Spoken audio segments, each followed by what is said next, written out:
네, 반갑습니다. 말씀 나눔하도록 하겠습니다. 제목은 지혜, 삶을 풍성하게 하는 판단, 이런 제목이고, 어제부터 시작해서 한 2달간 그 잠언을 쭉 읽어 나가도록 하겠습니다. 그 잠언을 좀 읽기 위해서 기본적인 지식을 좀 같이 나누고자 하는데요. 그 잠언은 주로 이제 지혜와 관련한 거니까, 지혜라는 말을 모르시는 분들은 아마 없으실 거예요. 하지만 지혜를 조금 더 이모저모로 좀 이렇게 좀 확장적으로 좀 생각하실 수 있도록 제 나름대로 최선을 다해 보겠습니다. 일단은 그 본문을 일단 잠언의 서론격이거든요. 서론이라고 해요. 잠언 1장 1절에서부터 7절까지 일단 선택했고, 한번 제가 읽어드리도록 하겠습니다. 이것은 다윗의 아들 이스라엘 왕 솔로몬의 잠언이다. 이 잠언은 지혜와 훈계를 알게 하며 명철의 말씀을 깨닫게 하며 정의와 공평과 정직을 지혜롭게 실행하도록 훈계를 받게 하며 어수룩한 사람을 슬기롭게 하여 주며 젊은이들에게 지식과 분별력을 갖게 하여 주는 것이니, 지혜 있는 사람은 이 가르침을 듣고 학식을 더할 것이요 명철한 사람은 지혜를 더 얻게 될 것이다. 잠언과 비유와 지혜 있는 사람의 말과 그 심오한 뜻을 깨달아 알 수 있을 것이다. 주를 경외하는 것이 지식의 근본이오늘 어리석은 사람은 지혜와 훈계를 멸시한다. 일단 여기까지 읽었고요. 이 지혜라는 말의 아주 원초적인 뜻은 사전에서 제일 첫 번째 나오는 뜻, 어떤 원어적 뜻, 이런 거는 전쟁에서 살아남는 스킬을 원래 했어요. 그러니까 전쟁 상황에서 쓰는 그런 말이었습니다. 그러니까 전쟁이 목숨이 걸린 그런 상황이잖아요. 또 내가 죽든지, 내가 누구를 죽이든지, 참 그런 절박한 상황에, 목숨이 걸린 상황에서 내가 어떻게 해야 되는지에 대한 얘기예요, 원래가. 그러니까 수많은 사람들이 그 전쟁 상황에서 죽잖아요. 근데 거기서 사람을 죽이는 것을 살인이라고 하나요? 철학적으로 얘기했을 때 그것도 살인이다. 정당한 전쟁이 있냐 없냐, 사람들은 그렇게 따진단 말이에요. 단 한 명의 생명을 죽이는 것을 정말 끔찍한 일이라고 생각하면서도 전쟁 상황에서 사람 죽이는 것은 또 다른 차원에서 생각하는 게 사람이에요.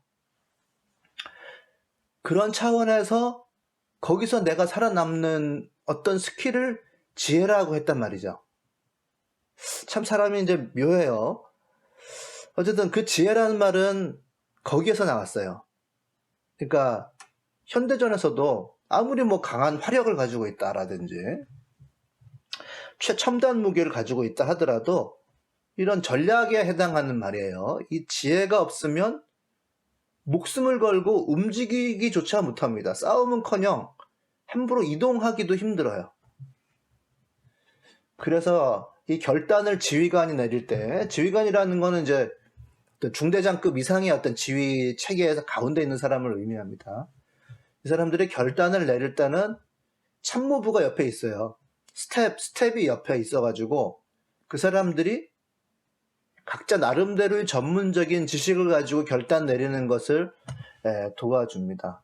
가장 중요한 사람이 이제 인사, 그리고 정보, 상대방의 우리의 전력을 비교할 수 있는 정보를 가진 사람, 그리고 군수, 병기, 수송, 그리고 통신 같은 게 굉장히 중요하죠, 요즘에는. 의무, 이렇게 해가지고 하나의 지혜에 해당하는, 요즘 군사용어로는 전략이라고 하는데, 그것을 짤 수 있도록 해주는 스텝들이 있어요. 그 참모부가. 그럴 때 하나의 결정을 제대로 할 수가 있다는 거죠.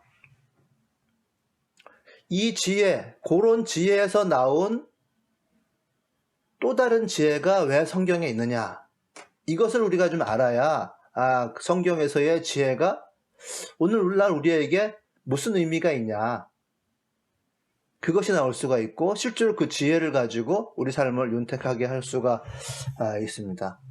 일단 그 서론은 그 1장 1절에서부터 7절까지가 어느 정도의 답을 줍니다. 그래서 1절에서부터 2절까지를 좀 보시면 이게 솔로몬의 잠언이다 이렇게 되어 있는데, 이 잠언은 지혜와 훈계를 알게 한다. 즉 기본적으로는 지혜예요. 근데 이 지혜라는 게 어떤 실용적인 처세를 얻는 것이냐 라고 질문했을 때 그것보다는 그런 것도 없지는 않을 거예요. 처세의 측면이 아예 없다고 얘기할 수는 없어요. 그러나 가장 근본적으로는 7절에 주를 경외하는 것이 지식의 근본이다 라고 하는 것으로 연결된단 말이에요. 이 지혜라고 하는 것은 실용적인 어떤 학문을 넘어서, 포함해서 여호와를 경외하는 것으로 연결이 된다라고 하는 게 가장 중심적인 주제예요. 그래서 결국은 삶을 윤택하게 하는 겁니다. 그렇게 하나님을 알아서 그 고통 가운데로 더 들어가는 게 아니라 지혜로 인해서 우리 삶이 풍성해지고 윤택해진다라고 하는 거예요. 잠언이라는 것이 그런 실용적인 의미가 있는 거예요. 그러니까 잠언, 지혜가 밥 먹여주냐라고 했을 때 밥 먹여줍니다 라고 하는 게 기본적인 전제입니다. 그것을 위해서 이러이러한 것을 구체적으로 목표로 삼아야 합니다가 3절에서부터 나와요. 정의라는 말이 나오죠. 정의. 그리고 공평이라는 말이 나옵니다. 그리고 정직이라는 말이 나와요. 정의와 공평, 정직. 이게 말뜻이 우리가 다 아는 말 같아도요, 이 말 잘 몰라요. 이것을 지혜롭게 실행하도록 훈계한다. 이게 목적이에요, 이 책에. 그러니까 지혜로운 삶을 위해서는 정의와 공평과 정직이 내 삶에 있어야 된다는 것이고, 좀 아는 사람은 슬기로워야 된다. 지혜와 슬기, 이거 구별해서 쓰고 있는 거고, 또 분별력을 주어야 한다. 그리고 학식과 지혜를 더해야 된다. 이게 조금씩 다 다른 말이거든요. 다 비슷하긴 하지만 다 다른 말이에요. 그래서 이러한 것이 일종의 우리들의 구체적인 목표로 우리 삶에 자리 잡게 하는 것이 이 잠언의 목적이다, 이런 뜻입니다. 그런 것이 보면 그 6절과 7절을 보면 잠언과 비유와 지혜 있는 사람의 말과 그 심오한 뜻을 깨달아 라는 말이 있는데, 아마 이런 말을 만들어내는 어떤 직업적인 단체가 있었을 거라고 생각을 하고 있어요. 물론 민간에서 아버지가 어머니가 아이들을 가르치듯이 할 수 있는 그런 말일 수도 있지만, 이런 말을 생산해내는 어떤 직업이 있었을 것이다. 그리고 그런 사람들은 아마 궁궐에서 왕의 어떤 직속 기구로서 그렇게 지키지 않으면 또한 처벌을 할 수 있는 그런 권위를 가지고 있을 것이다 라고 생각을 하고 있습니다. 그러니까 잠언과 비유와 지혜에 있는 말을 만들어내는 사람들이겠죠. 그것을 법으로 만들어내는 어떤 사람이었을 거라고 생각하고 있어요. 어떤 직업적인 어떤 그런 차원에서. 그런데 그 사람들이 하는 이야기가 결국은 마지막에 주를 경외하는 것으로 귀결된다는 말이고, 크게 성경을 읽어봤을 때, 이 잠언을 읽어봤을 때 두 가지의 길이 있는 것 같아요. 그러니까 하나는 하나님을 따라서 지혜의 길을 가는 거 하나하고, 두 번째는 어리석은 사람은 지혜와 훈계를 멸시한다, 이렇게 마지막 결론되어 있는데, 어리석은 자를 따라 죽음으로 가는 것, 이 두 가지의 길이 있다고 성경은 이야기를 하고 있는 것입니다.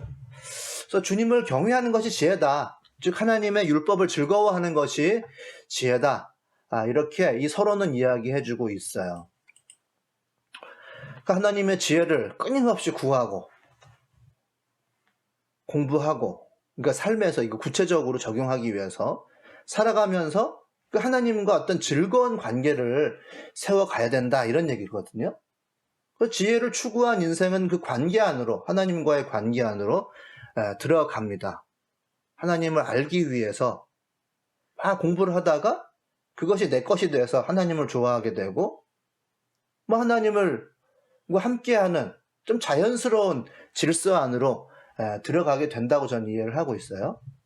즉 하나님을 경외한다는 것은 그렇게 하나님을 높이고 하나님을 알아가기 위해서 노력하다가 하나님과 함께하는 질서 가운데로 들어가는 것, 결국은 종교적으로 하나님을 나의 주님으로 나의 조물주로 인정한다를 넘어서 그 하나님과 함께 사는 질서 안으로 들어가는 것으로 이해를 해야 되는 것 같고, 하나님과 살게 되는 질서 안으로 들어가기 위해서는 시간이 필요해요. 즉 3, 4절을 겪는 그 시간을 필요로 합니다. 즉 정의롭게 사는 시간이 필요하고, 공평하게 하기 위한 시간이 필요하고, 정직을 추구하면서 지혜롭게 살도록 훈계를 받아서, 그렇게 하지 않으면 나에게 결국 장기적으로는 불이익이 있다. 그러니까 정의와 공평과 정직이라는 말이 그냥 남에게 있는 말이 아니라, 책에서 읽는 말이 아니라 진짜 당장 내 앞에 있는 욕심과 당장 내가 뭔가를 취하지 않으면 안 될 것 같은 뭔가 이슈가 있다 하더라도 그래도 안 되지. 정의롭게 살아야지. 공평하게, 정직하게 살아면 장기적으로는 하나님과의 관계 가운데 들어가서 결국은 그것이 결국 나에게 이익이 된다라고 하는 그런 삶을 살 수 있는 기간이 필요하다는 거죠. 하나님과 함께하는 어떤 질서 안으로 들어간다는 것은 그것을 겪는 시간이 필요해요. 그래서 우리 아이들과 관련해서는 어수룩한 사람을 슬기롭게 하여 주며, 이런 말이 4절에 나오는데요. 어수룩한 사람이라는 거는 단순한 사람이에요. 단순한 심플맨이에요. 그래서 그 어떤 본질을 들여다보지 못하고 겉만 바라보는 사람들이 있거든요. 어린 아이들이 아주 그렇죠. 그런 사람들을 또 직관력을 가지고 그 내면을 캐치하도록 슬기롭게 해주고, 젊은이들에게 지식이라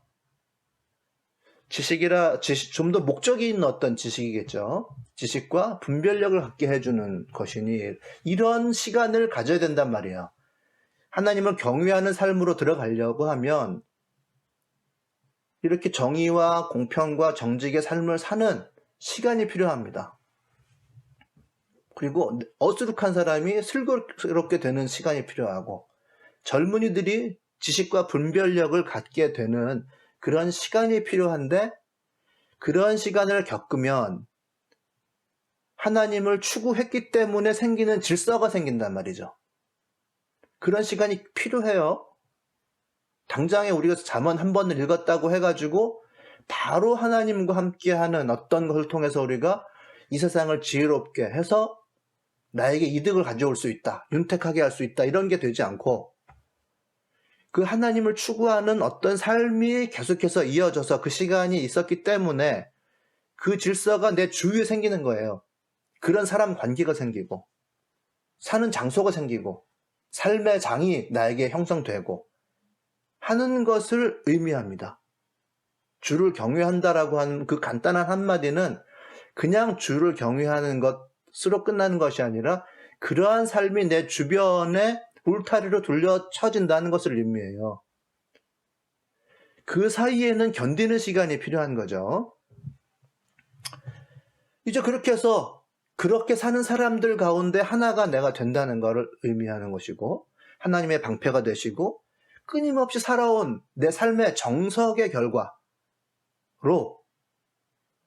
하나님과 함께하는 지혜로운 삶이 나를 더 풍성하게 해준다고 하는 것이 이 잠언의, 좀 더 확장적으로 제가 해석했어요. 이 잠언의 결국 이야기예요. 하나님과 경외하는 삶을 통해서 정석을 놓는다라는 말은 바둑에서 쓰는 말이잖아요. 보편타당하게 원래 그렇게 되어야 할 곳에 바둑돌을 놓는다는 의미잖아요. 그렇게 했을 때 웬만하면 흔들리지 않는, 삶에 굴곡이 없는 그런 삶으로 간다는 얘기예요. 보통 하나님의 뜻이라고 하는 거, 하나님을 경외하는 삶이라고 하는 것은 다른 사람을 도와주는 삶이에요. 다른 사람을 살리는 삶입니다. 그렇게 하지 않았을 때는 삶에 큰 굴곡이 어느 시점이 오면 생길 수밖에 없고, 그러나 내가 일반적으로 하나님과 함께 살면서 사람들을 살리고 돕는 삶을 살면 안정적인 삶을 살아갈 수 있게 된다는 얘기죠. 내가 안정을 추구한다는 게 아니에요. 결과적으로 그렇게 된다는 얘기예요. 좀 내가 하나님을 추구해서 모험을 한다 하더라도 결국은 그것이 안정의 삶으로 간다는 얘기란 말이에요. 내가 보편타당한 삶을 살아야 되겠다, 아니면 소극적으로 살아야 되겠다가 아니라 하나님을 경외하는 그 질서 가운데서 내가 손해를 본다 하더라도, 혹은 내가 조금 위험한 일을 한다 하더라도 결국은 그것이 하나님 앞에서 정석이라고 하면, 하나님 앞에서 하나님을 경외하는 그 삶을 내가 산다고 하면 결국은 그것이 나에게 풍성하고 윤택한 삶이 될 거라고 하는 거죠. 그것이 하나님을 경외하는 것이에요. 지혜라고 하는 것이 결국 하나님을 경외한다라고 한다면 그게 그런 뜻이고, 진짜 하나님을 경외하기 위해서는 정의롭게, 공평하게, 정직하게, 어리숙함을 떠나서 슬기로운 삶, 슬기란 말은 직관을 가지고 내면을 꿰뚫어 본다는 얘기예요. 분별력을 가지고, 학식을 가지고 이렇게 지혜롭게 살아가야 된다는 그런 시간이 우리에게 필요하다는 것을 이 잠언의 서론이 1절에서부터 7절이 이야기를 해주고 있습니다. 그래서 성경에서는 지혜라고 하는 것은 사실은 신학적인 차원에서 얘기를 하는 거예요. 처세술을 얘기하는 게 아니라. 그럼 지혜라고 하는 것은 선한 하나님의 행위와 악한 행위 중에 선한 행위를 선택하는 것입니다. 그러니까 지혜라고 하는 것의 반대말은 모른다가 아닙니다. 지혜의 반대말은 악을 선택하는 거예요. 그러니까 이 내 안에는 내가 원치 않는 또 다른 내가 있잖아요. 바울이 얘기했듯이 내가 참 원치 않는 그런 행동을 한다. 내가 지혜롭게 산다고 하면 내가 원치 않는 행동이 아니라 내가 평소에 하나님 앞에서 생각했던 그런 행동을 할 텐데, 내가 하기 싫은 그런 패착을, 정석이 아닌 패착을 두는 그런 일을 나는 때때로 한단 말이죠. 지혜의 반대가 우리들에게는 언제나 문제거리가 되는 거니까. 뭐 예를 들어서 바울도 마찬가지잖아요. 그 바나바와 엄청 크게 싸우고 피차 갈라섰다 이런 얘기가 나오잖아요. 그게 결국은 자기의 분노를 적절하지 않게 드러내는 어떤 그런 것인데, 물론 하나님께서는 그 상황도 이용해서 또 다른 일을 일으키시지만 그 선교 여행에 좀 의지력이 약한 요한이라고 하는 어린 제자를 데리고 갈 거냐 말 거냐 그런 문제로 싸웠단 말이에요, 바나바랑. 그래서 크게 싸우고 갈라섰다. 바울도 이제 그런 일을 했으니까 그런 위대한 사람도 우리도 마찬가지일 가능성이 많아요. 성경에서 주는 지혜라고 하는 것은 결국은 하나님을 따라 선한 행동을 선택할 것인가, 악한 행동을 선택할 것인가, 하나님께서 가르쳐 주신 지혜로운 삶을 살 것인가, 나의 욕심을 따라서 악한 행위를 선택할 것인가, 이 문제란 말이죠. 주로는 성숙하지 않은 감정 표출, 이런 것이 문제가 많이 돼요. 물론 잘못된 지식을 통해서 자기가 의도적으로 가는 길도 있지만 반복적으로 어떤 실수를 하면서도 버리지 못하는 감정이나 태도, 이런 것을 관리하는 것이 얼마나 어렵냐. 이제 그것을 관리하는 지혜를 우리가 갖자. 우리가 어떤 생각을, 어떤 말을 할 때에 어떤 그 찰나에 불쑥 올라오는 내가 이거 패착인데 하는 그런 감정이 있단 말이에요. 그 순간에 그것을 딱 알아채고 그것을 이성으로 하나님의 뜻을 생각해서 바른 길을 찾자라고 하는 것이 이 성경 잠언에서 이야기하는 지혜입니다. 딱 우리 속에서 올라오는 그 순간적인 패착이 나를 더 힘들게 만들고 이러거든요.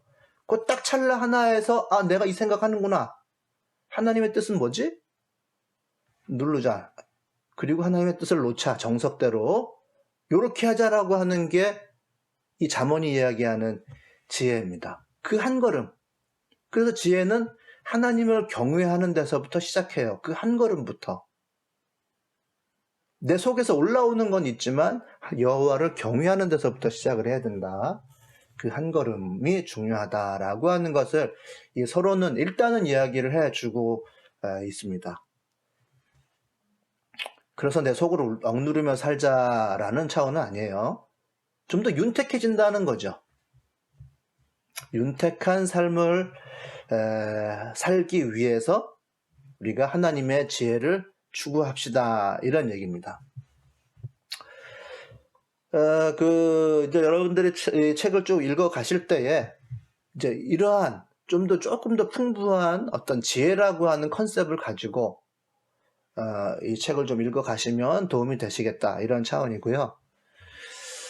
이제 우리가 성경을 읽을 때 좀 우리가 진보적인 어떤 진영에 있는 사람들은 가능하면 우리가 욕심을 버리고 어떤 풍요함보다는 그래도 가난한 것을, 어려운 지경을 선택해야 하나님께서 우리들에게 돌고 돌아서 좋은 것을 주시지 않겠냐, 좀 의도된 가난한 삶을 살거나 고통으로 들어가야 되지 않겠냐, 이렇게 생각을 하게 되지요. 이게 좀 어떻게 생각하면은 큰 틀에서는 맞고요. 또 어떻게 생각하면 부분적으로 틀린 부분이 있습니다. 그러니까 이 잠언은 지혜를 찬양하는 것이고 어리석음을 경계하는 어떤 시일 수도 있고 격언일 수도 있고 속담일 수도 있는데요. 결국 결과적으로는 윤택한 삶을 살기 위해서예요. 윤택한 삶을 살기 위해서 이렇게 해라라고 이야기를 해주는 겁니다. 네네. 우리 보면 격언이라는 말은 뭔지 아시죠? 이 생활 체험을 통해서 노인분들이 뭐 얘기를 해주는 인생에 대한 어떤 교훈 같은 거잖아요. 어떤 이렇게 하면 안 된다라고 한 경계를 딱 짧게 딱 얘기해주는 그런 글이 격언입니다. 제가 어떤 사람이 컴퓨터 바탕화면에 깔려있는 건 봤는데 나의 생각이 나의 운명이다 뭐 이렇게 써 있더라고요. 이를테면 그게 이제 격언인 거죠. 나의 생각이 나의 운명이다. 내 생각 바꾸기가 얼마나 어렵습니까? 생각 바꾸기가 어려워요. 그 생각을 바꾸면 내 운명도 통째로 바뀌어진다라고 하는 그 짧은 문구를 써놨던데, 이제 그런 게 격언이란 말이에요. 이 잠언에는 그런 이야기들이 쭉 많이 나와 있어요. 그리고 속담이라고 써 있습니다. 속담도 뭐 비슷하다고 생각하는데 약간 좀 재미있는 풍자성 어떤 그런 이야기? 하여튼 교훈을 주는 거죠. 근데 좀 이야기식으로, 비유식으로 하는 그런 것이 속담이라고 생각하면 됩니다. 말이 씨가 된다. 씨라는 말이 비유잖아요. 이제 그런 식으로. 뭐 천리길도 한 걸음부터다. 결국 같은 말이잖아요. 씨라고 하는 건, 내 말이라고 하는 씨가 딱 떨어지면 그것이 무럭무럭 자라서 어떠한 결과가 나오니까 그 씨를 잘 뿌리자, 이런 얘기를 속담으로 하는 거잖아요. 그러니까 한 걸음을 제대로 된 방향으로 딱 놔야지. 그 한 걸음일 뿐이지만 이쪽 동쪽으로 가는 한 걸음일 수도 있고 남쪽으로 가는 한 걸음일 수 있어요. 그 한 걸음 한 걸음 가면 두 걸음이지만 나중에는 완전히 다른 데로 가 있게 되잖아요. 그 한 걸음 중요하다. 이러한 식의 격언이나 속담이 있습니다. 그러니까 잠언을 읽어보면 모르실 말은 아마 별로 없을 거예요. 다 뭐 이러한 이야기들이 있습니다. 뭐 어리석은 사람들에 대한 얘기, 뭐 하늘이 내려앉을까봐 걱정하는 사람. 하늘은 내려앉지 않죠. 웬만하면. 이제 그것 때문에 걱정한다. 이제 기우라고 하는 게 이제 그런 뜻이잖아요. 그런 식의 이야기가 있는데 그런 간단한 이야기를 통해서 주로 나의 삶을 윤택하게 하는 실천적인 어떤 이야기들이 있습니다. 이제 그런 것을 구하시면 되고, 아까 처음에 말씀드렸듯이, 그런데 그 지혜가 왜 우리한테 필요하냐면 이 인생이 거의 전쟁과 같다. 여러분들 마음속에 생각을 해보세요. 실제적인 삶에 뭐 회사 생활을 하시든 뭐 혼자서 집에서 가사를 전담하고 계시든 간에 인생이 거의 전쟁과 같다, 이런 느낌을 가지신 분들이 웬만하면 있으실걸요? 지혜의 원초적인 뜻은 전쟁에서의 기술이에요. 전쟁에서 살아남는 기술이에요. 살아남는 방법을 이야기하는 것이 지혜였습니다. 저도 뭐 학원에서도 조직 생활을 해봤고, 또 교회에서도 조직 생활을 해봤고, 기타 운동단체에서도 조직 생활을 해봤어요. 거기에서 참 위로 올라가기 위해서, 자기의 어떤 권력을 장악하기 위해서, 기득권을 유지하기 위해서 살아남으려고 하는 사람들의 어떤 발버둥, 그 안에서 정치를 보면 전쟁이에요. 결국 내가 살아남아야 된다라고 하는 이런 차원에서의 발버둥들이 그 안에서 눈에 보인단 말이죠. 우리들의 사회생활이 그런 것 같아요. 그런 사회생활 가운데서 내가 어떻게 정석을 놓느냐를 가르쳐주는 것이 이 잠언이란 말이에요. 그 예를 한 가지 들어드리겠습니다. 그게 잠언이라고 하는 게 정말 무슨 실천적인 의미가 있냐라고 했을 때, 저는 뭐 저의 조직 생활을 뭐 이야기하기보다는 그 드라마, 나의 아저씨라고 하는 드라마를 여러분들 보신 적이 있으신지 모르겠어요. 이선균과 아이유가 이게 주역으로 나오는 그런 드라마인데요. 이선균이 박동훈 부장이라고 하는 사람이에요. 박동훈. 나의 아저씨에서. 거기에서 이제 부장으로 나오고, 근데 회사 사장의 눈에 가시 같은 이런 사람입니다. 정석을 막 추구한 사람이고, 막 어떤 기득권에 합류해가지고, 거기에 막 살랑거릴 줄 모르는 그런 사람이고, 이제 아이유가 이지안으로 나와요. 그를 이제 박동훈을 자르려고 하는데 그 음모를 실현시켜주기 위해서 매수된 어떤 그런 설정으로 나옵니다. 근데 아이유는 살인 전과자예요. 아주 어쩔 수 없이 정당방위로 사람을 죽였으나, 어쨌든 그 어린 나이에 사람을 죽였으니까 인생이 완전히 망가진 어떤 절망 상태에 있는 사람입니다. 그래서 나 같은 인간이 뭐 될 대로 되라, 자존감 제로인 사람, 이런 사람이고, 근데 이 박동훈 부장이 사람 대접을 해주죠. 모든 사람들이 아이유를 막 멸시하고 경멸하고 고통 상황에 있을 때에, 그러니까 박동훈 부장이 그래서 사람 대접을 해주고, 다른 임원들, 간부들, 마음 말단 직원들 모두 나름의 막 전쟁을 치르면서 서로 그냥 살아남기 위해서 죽이고 죽는 그런 상황이 있는데, 모든 사람들이 전쟁을 치르고 있는데 이 박동훈 부장은 그냥 자기 길을 묵묵하게 가고 사람이 사람으로서 살아갈 길을 이렇게 가는 이런 상황을 이제 나의 아저씨가 이제 보여주고 있어요. 그런데 이 두 사람은 결국 나중에는 어떻게 되냐면, 이 삶이 어떻게 되냐면 편안함을 얻어요. 편안함을 얻는, 자기의 갈 길을 잘 가는 그런 결론이 나는데요. 그럼 이 둘이 얻은 이익이라는 게 뭐냐? 다른 사람들은 막 죽고 죽이는 전쟁을 치르면서 보면 결국은 잘 안 됐어요. 결국 자기 뜻을 이루지 못합니다. 이들은 삶의 편안함을 얻고 자기 갈 길을 간단 말이에요. 이러한 삶의 윤택함의 차원은 무엇이 다르냐? 제가 약간의 비유를 들어드렸습니다만, 그런 차원의 윤택함을 우리들은 얻어야 된다고 하는 거죠. 인생의 차원에서 어떠한 인간이 되어야 하는가? 저희 잠언에는 우리의 삶을 관리하는 차원의 지혜가 있습니다. 내 삶을 잘 케어해야 되는 거죠. 우리 삶은 굉장히 연약해요. 한번 지르고 나면 그 지른 부분에서 막 부서져 나간 인간관계의 차원에서 해결되기 어려운 그런 것들이 굉장히 많이 생겨요. 그러나 그와 같은 것들을 지혜로 잘 극복하고 나면 내 삶에는 분명히 이익이 있다라고 하는 것을 성경은 이야기해 주고 있는 것입니다. 그래서요, 그것을 잠언 8장 18절에서부터 32절까지 한번 읽어볼게요. 우리 설교 안에 있는데 한번 좀 읽어보도록 하겠습니다. 같이 읽죠. 부귀와 영화도 내게 있으며 든든한 재물과 정의도 내게 있다. 내가 맺어주는 열매는 금이나 순금보다 좋고 내가 거두어주는 소출은 순은보다 좋다. 나는 의로운 길을 걸으며 공의로운 길 한가운데를 걷는다.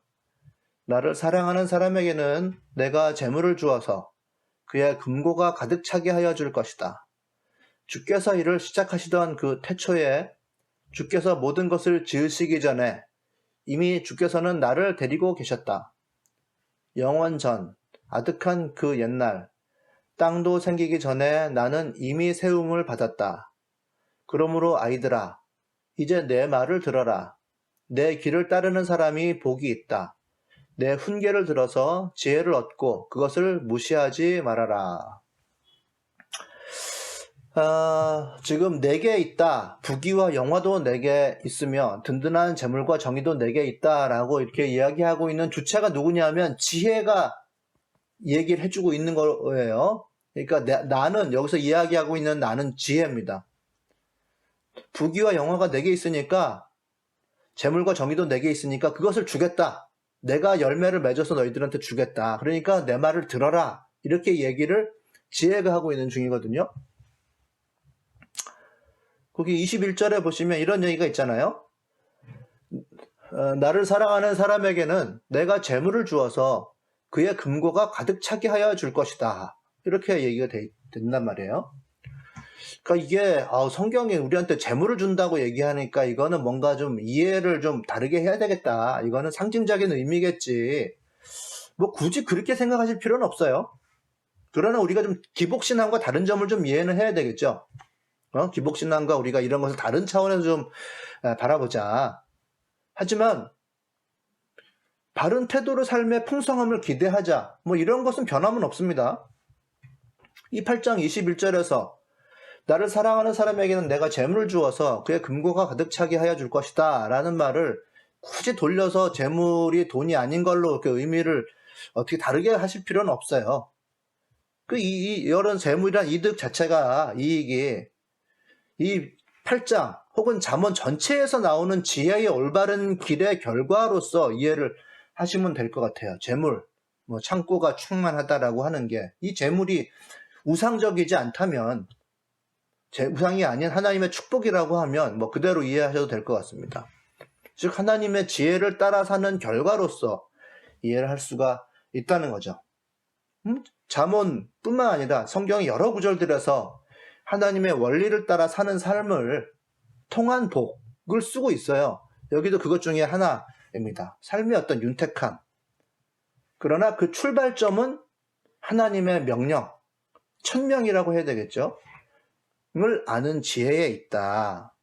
그 천명이, 하나님의 명령이, 그 시간이 지나야 되잖아요. 그것이 나의 본성이 돼야 되고 그대로 살아가는 삶을 살아가다 보면 내 주위에 그런 사회를 형성하고 말이죠. 하나님의 천명이 그대로 나의 본성이 이제 되어야 되겠죠. 처음 말씀드렸듯이 정직과 공평과 정의와 슬기로움과 지식과 지혜로운 삶이 나의 본성이 되어서 그런 정석을 계속 놓다 보면 그 본성이 되고 그것이 내 사회적 관계가 된다는 거죠. 그런 사회적 관계가 되면 아까 나의 아저씨에서 얘기해줬던 그러한 평안함과 그리고 그냥 자기 갈 길을 그렇게 갈 수 있는 그런 상황이 우리가 된다는 것이 이런 이야기예요. 소결론으로서 내가 사랑하는 사람에게 내가 재물을 주어서 그의 금고가 가득 차게 하여 줄 것이다. 그것이 내 마음이 되었던 실질적인 나의 삶의 윤택함이 되었던 나의 어떤 물질적인 이익이 되었던 이런 길을 갈 수 있겠다라고 이야기하는 거죠. 그러니까 좀 확장적으로 우리가 생각했으면 좋겠어요. 이 잠언을 이제 가만히 쭉 읽다 보면 이 지혜의 추구라고 하는 것은 결국 누구와 함께 할 거냐 이런 뜻이에요. 악한 어리석은 자들과 함께 할 거냐? 하나님과 함께 하면서 하나님을 따라가는 그런 사람들과 할 거냐? 누구와 함께 어떤 길로 갈 거냐를 결정하는 것입니다. 이 지혜의 추구라고 하는 것이 그것의 결과가 장기적으로 결국 나타날 거다라고 하는데 그것이 결국 나의 이익이에요. 나의 이익이 결국은 그 가운데서 나타날 것이다 라고 하는 것입니다. 결국 우리가 이 잠언을 읽으면서 그런 이익을 결국 가져다 줄 지혜를 우리가 얻었으면 좋겠고, 결국 그것은 누구와 어떤 길로 갈 것이냐가 굉장히 중요하다. 어떤 길로 갈 것인지에 대한 과정이 굉장히 중요하다. 그것을 우리가 공부해야 되겠죠. 그래서 우리가 이제 결론을 좀 내도록 하겠습니다. 이제 이 책을 좀 읽어 가셨으면 좋겠고, 진지하게. 이 지혜, 통찰력, 이제 이것이 우리에게 굉장히 중요한데요. 왜냐하면 지혜가 왜 우리에게 주어졌겠어요? 지혜라는 말을 왜 중요하게 잠언이 주었겠습니까? 이 전정에서 원래 쓰였단 말을 왜 성경에서 이렇게 저렇게 풀어서 이렇게 길게 우리들에게 주고, 우리가 이제 앞으로 이제 5월, 6월 2달 동안 이 지혜를 우리가 이제 공부합시다 이렇게 되어 있는데, 왜 지혜 많이 아는 얘기고 많이 들었던 얘기 같은데 그거를 왜 복잡하게 이렇게 설명도 하고, 성경은 또 이렇게 잠언을 얘기하고 또 전도서에서 얘기하고 여기저기에서 이 잠언을 이야기하냐? 그만큼 우리들의 삶이 복잡하다는 얘기거든요. 삶이 간단하게 우리들에게 주어져서 우리 창고가 가득 차고 재물이 주어지고 삶이 윤택해지면 잘 그렇게 안 된다는 얘기예요. 우리는 많은 순간 우리 마음이 공허하고 고민 때문에 하루 이틀 사이에도 살이 1, 2kg가 쭉쭉 빠지는 고통스러운 삶을 경험해요. 이론적으로는 하나님 말씀 잘 따르면 심오한 뜻을 깨달아서 우리가 그 길을 가면 21절에 나오듯이 나를 사랑하는 사람에게는 내가 재물을 주어서 금고가 가득 차게 해줄 것이다. 근데 그것이 의미도 있어가지고 내가 맺어주는 열매는 금이나 순금보다 더 좋고 내가 거두어주는 소출은 순금보다 더 좋다라고 하는 이런 것까지 간단하게 얻을 수 있냐 하면 우리들의 삶이라고 하는 게 얼마나 복잡하냐 이거예요. 간단하게 이렇게 안 된단 말이죠. 그렇기 때문에 그 복잡한 가운데서 일단 우리가 그 통찰력을 얻어야 되는데, 또 우리가 신앙적 상황에서 일단은 아주 핵심적인 어떤 신앙적 상황에서 일단 스타트를 해야 돼요. 거기에서 성경을 가지고 민감한 어떤 상황을 우리가 볼 수 있는 민감함을 우리가 일단 얻어야 됩니다. 하나님의 말씀으로. 그러니까 주의 깊은 통찰력을 훈련해야 되는 거예요. 공부도 하고 딱 촉을 곤두세우는 이런 훈련이 일단은 있어야 돼요. 그런 차원에서 지난주에 우리 거울자매가 해줬던 그런 이야기가 굉장히 의미가 있는 것이, 어떤 고요한 상황으로 한번 들어가 보자라는 이야기를 해줬잖아요. 우리 이제 기독교 개신교 상황을 보면은, 저는 예장 합동 출신의 목사입니다만은 예장 합동이나 예장 통합이나 비슷비슷한 것 같아요. 대부분 이제 어떤 신비적인 초월적인 차원의 어떤 사역하는 사람들은 그들의 도덕성과 맞물려 가지고 다 이단의 정죄를 받고 교단 바깥으로 이제 내몰리게 되는 상황인데, 그분들의 도덕성을 생각하면 대부분의 경우에 문제가 굉장히 많았던 것 같고, 그리고 또 한국 교회의 주류가 어떤 성령운동과 관련되어서 굉장히 잘못된 어떤 차원으로 이끌어져 간 것이 사실입니다. 그래서 결국 개신교 주류에 남아있는 것이 합리성, 이성을 가지고 문자로 바라보는 이런 차원에서의 어떤 신앙 형태, 즉 대중 종교화된 형태만이 현재 주류로 남아있고, 그것마저도 굉장히 이성적 합리적으로 바른 길을 찾아가냐 하면 그냥 신앙의 본령은 그대로 보수적이고 비합리로 남아있으면서도 그냥 성경을 문자적으로 해석하는 거, 그냥 보통 사람들이 보통 사람으로 대중 종교를 가지고 있는 것만이 남아있는 상황이에요. 어떤 민감함을 가지고 깊게 그 찰나를 알아차려서 하나님께서 나에게 근본적으로 해주시는 말이 어떤 그 순간에 나의 감정과 대비되어서 어떤 차이가 나는지를 알아차리는 훈련은 뭐 일종의 그것을 영성 훈련이라고 표현하기도 하고 뭐 그렇습니다만은 그런 훈련이 기독교 개신교 주류에서는 많이 사라져버린 상황이에요.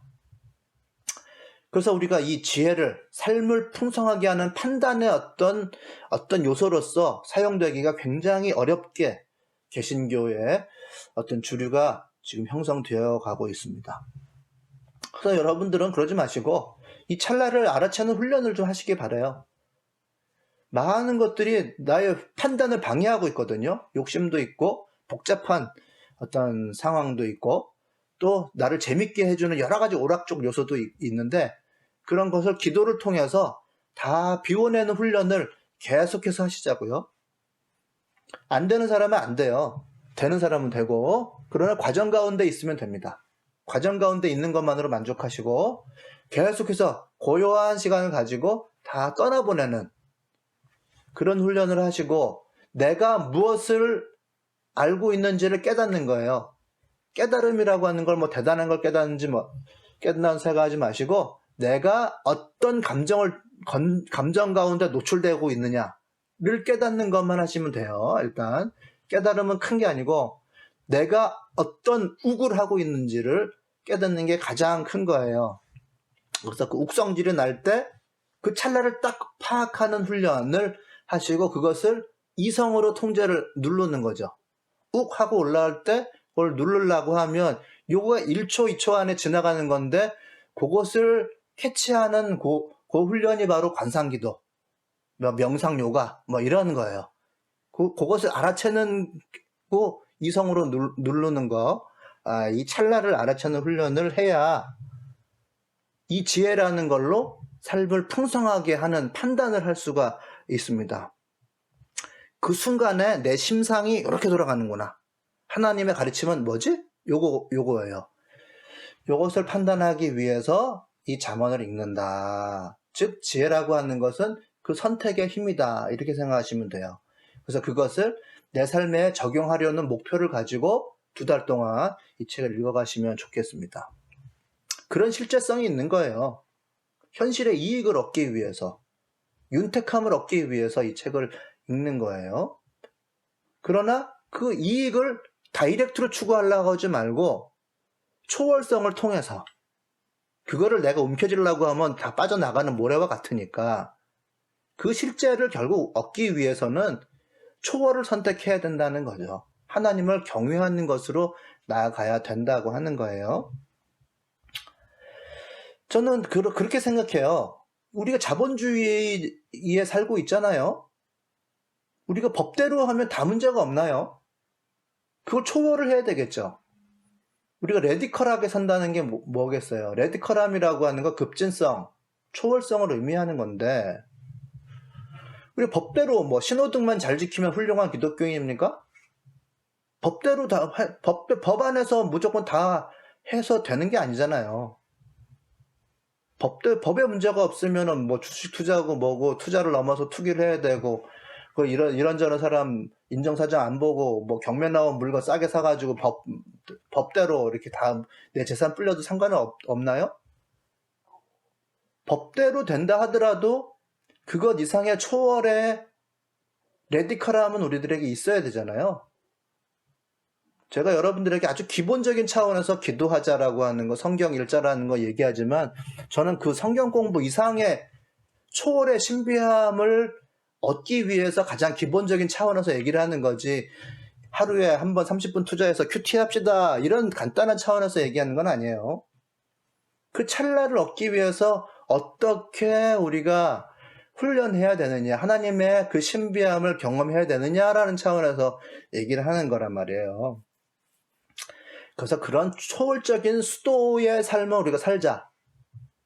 누군 어설프게 뭐 공부한다고 하면서 우리 이런 신학 성경 공부 말고 뭐 돌을 닦는다느니 뭐 하면서 도사다 이러고 돌아다니지만 그런 수준 낮은 차원의 도사가 아니라 우리가 수도를 하면서 살아가는 수도자로서의 도사.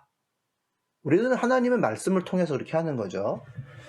우리가 그걸 깨트릴 필요가 있어요. 기독교라고 하는 게 전 인구의 뭐 대부분이 됨으로써 우리가 이 안에 들어와 있게 되는지 모르겠습니다만은 그런 대중 종교로서의 교인이다 이런 거는 말고 여러분 다 그런 거 싫어해서 이 조그만 교회 와 계신 거잖아요.